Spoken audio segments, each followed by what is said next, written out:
Did you know? One night in Brisbane in 1952, a young woman vanished on her walk home, and her disappearance has haunted the city ever since.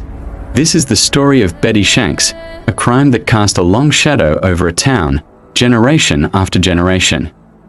It was the evening of September 19th, 1952.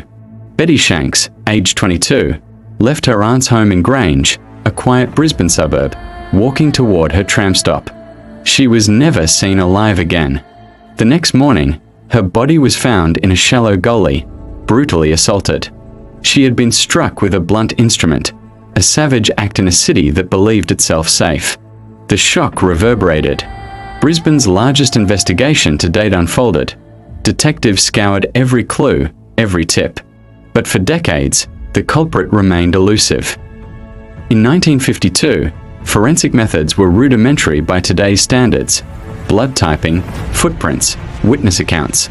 The police followed dozens of leads, interviewed dozens of suspects. False confessions surfaced, suspects named and cleared. Theories flickered. Was it random violence? Was it a known acquaintance? Each time the case seemed on the verge of resolution, the trail would go cold. Over decades, the city watched. Families whispered, rumors spread, suspicion grew.